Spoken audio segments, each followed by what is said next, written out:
Hello student, I welcome you all in the class of Computer Aided Design of Electrical Machine. Today's topic is output equation and it is from the unit 4, optimal design of three-phase induction motor.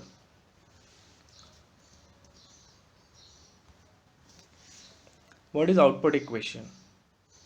Output equation of a machine can be expressed in terms of its main dimension, specific magnetic and electric loading and speed. The equation describing this relationship is known as output equation.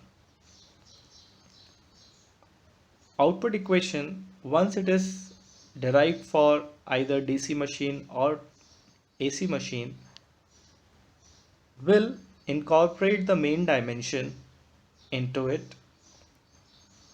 If you can remember, what is main dimension? Main dimension of a machine is the diameter of the stator or armature and length of the armature. What is specific magnetic loading and electric loading?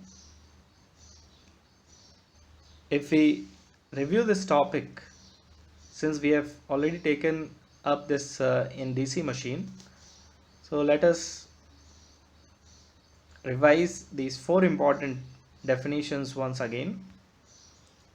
What is total magnetic loading?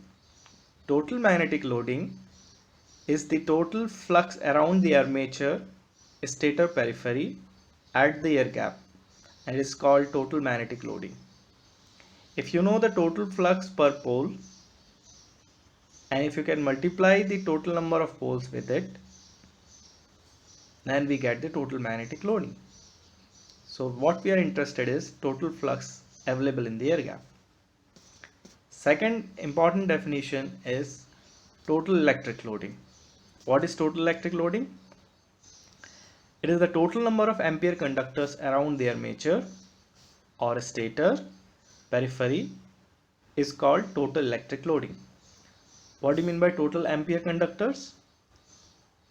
When total number of turns in a machine is a known quantity and from which we can derive the total number of active conductors available in the slots, and if we can find either from the different pattern of windings like star or delta, what is the per phase current, then we can find also the current flowing in each conductor.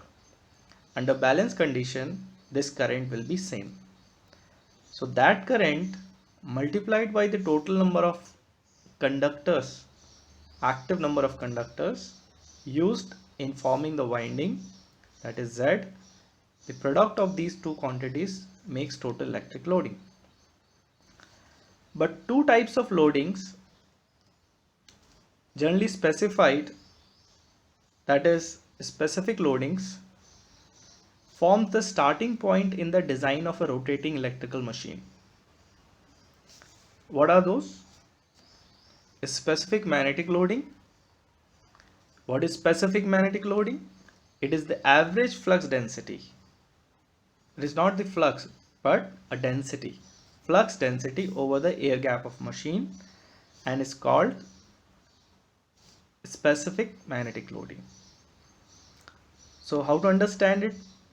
It is the total flux around the air gap divided by the area of the flux path at the air gap. And what is that area? It is the circumferential area.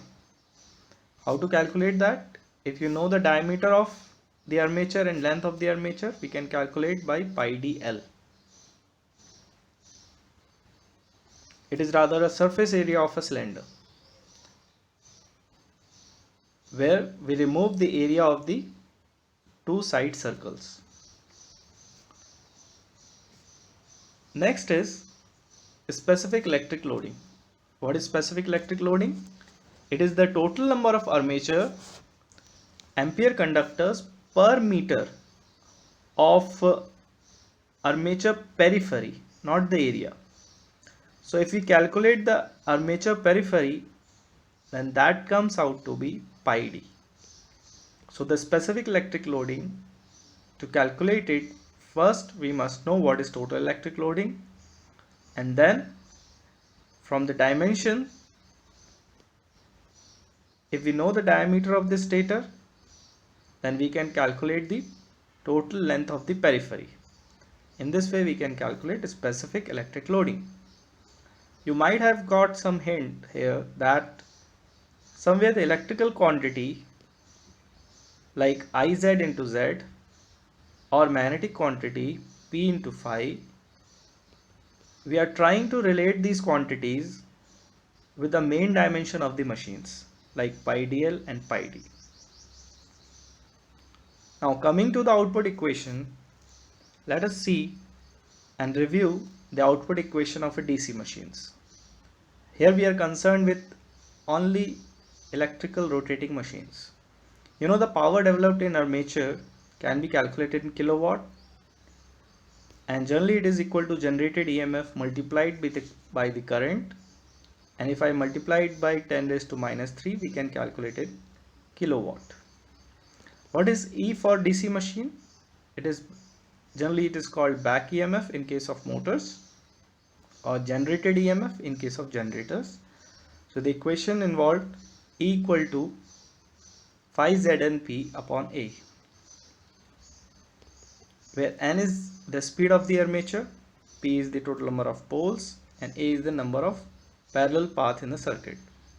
Generally, the DC machine have two types of winding, that is wave winding and lap winding, and these parallel paths for wave winding is always equal to 2, whereas for lap winding this A is equal to total number of poles. Substitute EMF phi ZNP upon A in the power equation, so the equation look like phi ZNP upon A into IA. By proper combination of different parameters like P and phi together, armature current IA, keeping it with number of parallel paths in the denominator and multiplying it with Z, and finally multiplying the quantity with speed into 10 raised to minus 3. So P phi and Iz is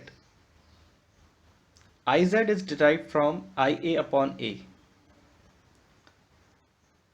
So P phi, from the definition, it is nothing but total magnetic loading, and Iz into Z is total electric loading. So from the design point of view, what is power?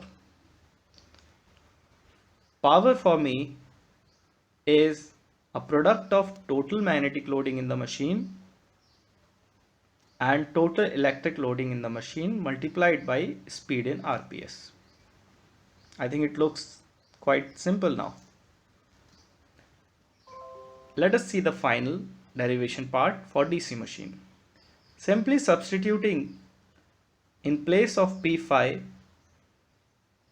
and in place of Iz into Z from the knowledge of specific magnetic loading and specific electric loading, P phi equal to pi dl upon B average, Iz into Z equal to pi d into AC. When we substitute these two quantities in the main equation, we can derive a very simple equation with one constant, which we will call output coefficient. You will come to know that when we substitute these two quantities in the main power equation, and by properly arranging this equation, we can separate out the d square r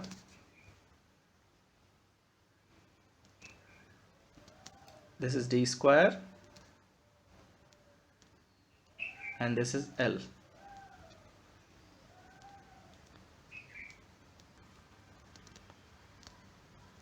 D square L. So I have separated out this d square L, and remaining quantities are some constants like specific magnetic loading, specific electric loading, and pi square 10 raised to minus 3. And in the end, speed in RPS. So this combination pi square B average AC into 10 raised to minus 3, we will call it output coefficient. So this thing we need to remember. With the help of this derivation of output equation for DC, let us move to the output equation for AC, that is for particularly for three-phase induction motor or synchronous generator or synchronous machine in general. If we know the total number of phases, machines can be of single phase, two phase, three phase. You know that the servo motors are generally they are of two phase,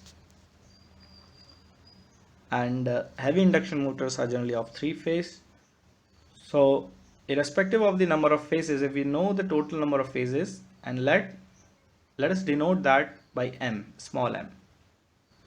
And if you know the total rating of the machine in kVA equal to number of phase multiplied by output voltage per phase multiplied by current per phase into 10 raised to minus 3. So for kilo it is 10 raised to minus 3, and VA is for voltage and current. So the total power becomes M into EPH into IPH into 10 raised to minus 3. Generally the terminal voltage of each phases may be taken equal to the induced EMF per phase.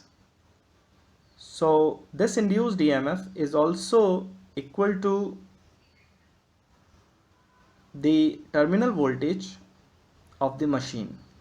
So therefore the induced EMF equation is equal to 4.44 into frequency into flux multiplied by turn per phase multiplied by winding factor. This is a small difference of EMF equation compared to the DC machine. We never find this winding factor in DC machine because it is entirely a different pattern of winding that is used in DC machine, whereas in AC machine we use a star and delta winding. And this winding factor is introduced due to the distribution of the winding, and also sometimes short pitching of these windings are required to remove the harmonics. And the value for this kW winding factor for a balanced three-phase machine is generally it is equal to a constant 0.955. So if I substitute this EMF equation in the power equation, so the equation modifies to M into 4.44 into frequency multiplied by flux multiplied by turns per phase winding factor IPH. Simply substituting in place of frequency P ns upon 2, P number of poles, ns synchronous speed in RPS. So if I substitute this value in the main equation, then after a short manipulation we can get this equation 1.11.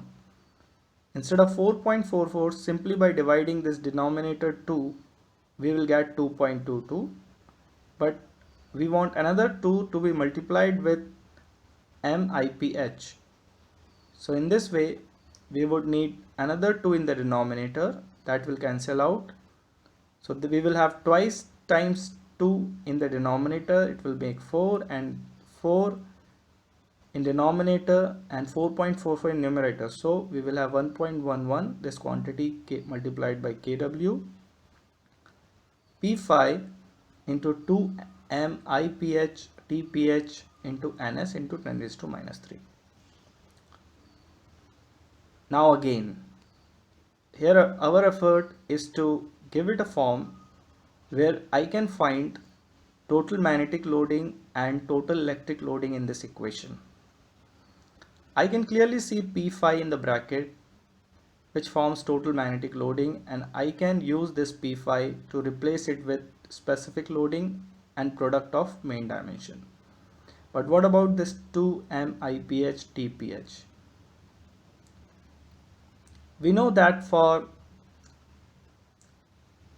a circuit having one or maybe a machine having one circuit per phase will always have a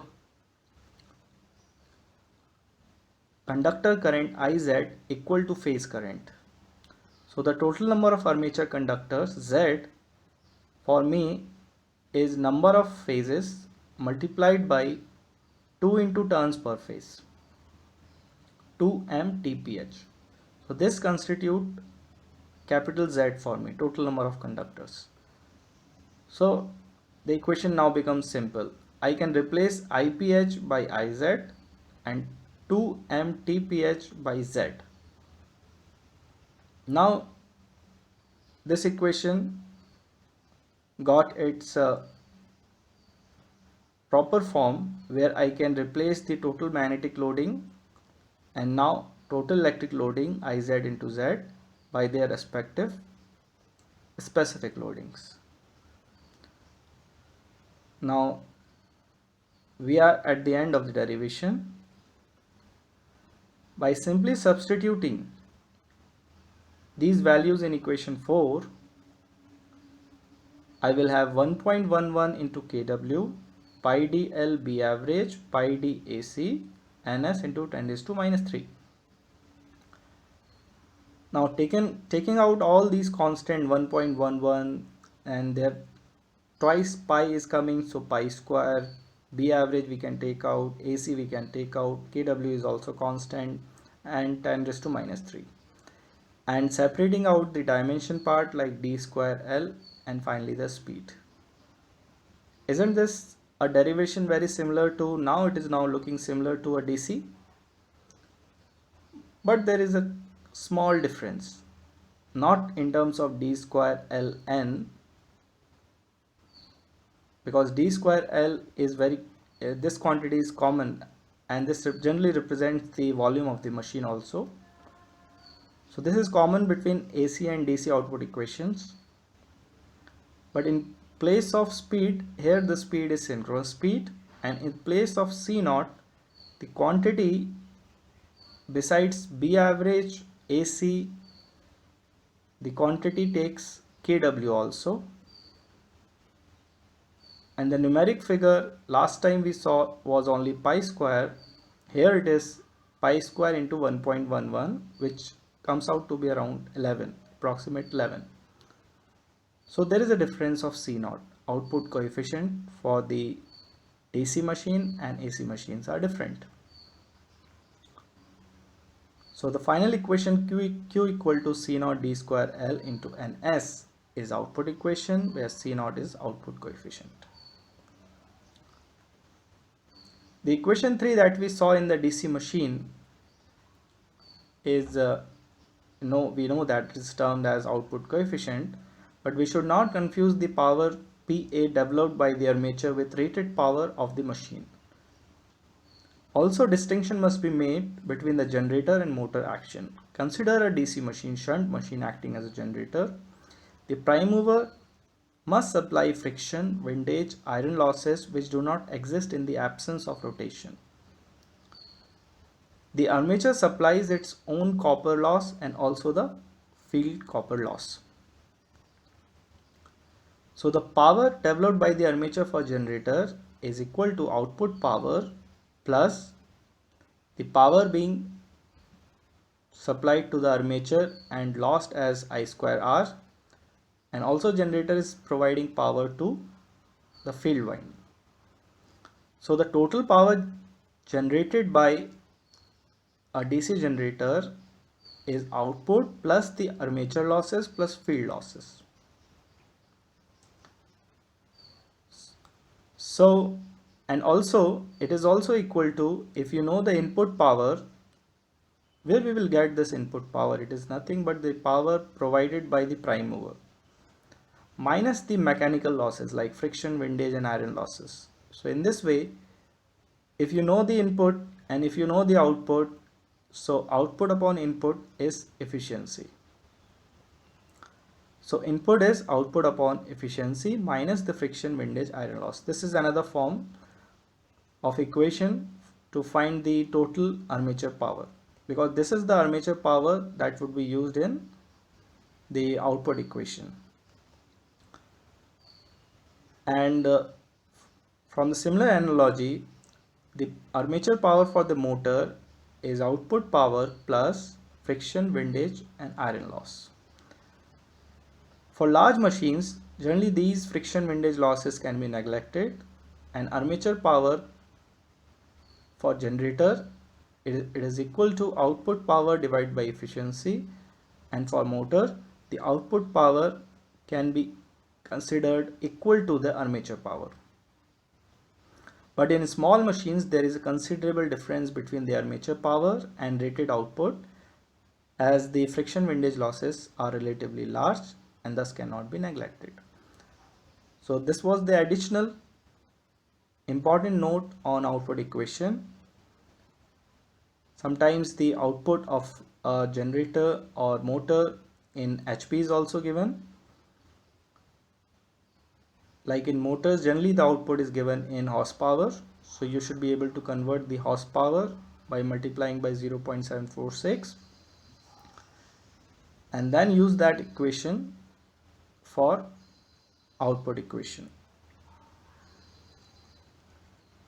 Revise the topic from the reference text like A.K. Shawnee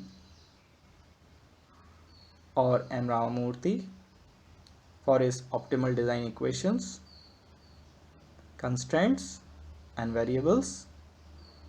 And for further query, you may contact me on this email ID kaushalnayak@gmail.com.